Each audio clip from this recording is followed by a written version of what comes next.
Hello，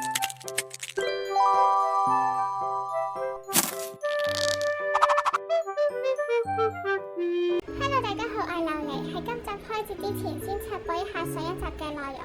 喺上一集，海玲發現白蛇嘅詛咒並未消失，所以之後佢哋會有啲咩對策呢？事不宜遲，正式開始。夜晚嘅神社，白蛇企喺神社面前，周圍彌漫住詭異嘅氣息。神明大人，亦都請你實現我嘅願望啦！聽到白晝從容嘅說話，海玲瞪大雙眼，愕然咁望住佢。吓，你話咩話？當然可以啦，只要奉上相應嘅代價，任何願望都可以實現。白蛇嘅雙眼閃着，就好似打量緊白晝嘅靈魂咁。喺度諗乜嘢？我哋明明知道許願都係陷阱嚟。我知道，但係呢個係我哋唯一嘅機會嚟㗎。唯一嘅機會？放心，我有辦法。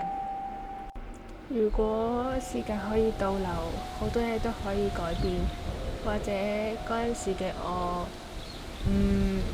總之就唔會變成而家咁樣。海玲望住白晝嘅表情，感受到佢語氣中罕見嘅沉重。白晝到底經歷過啲乜嘢呢？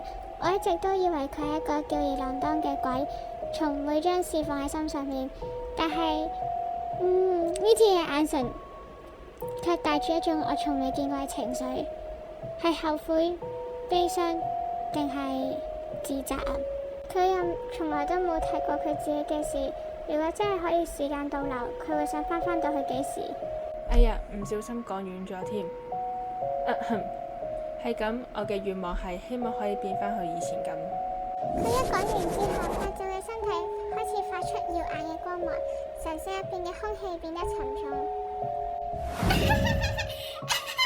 簡直係愚蠢，翻到過去係要背負最沉重嘅代價。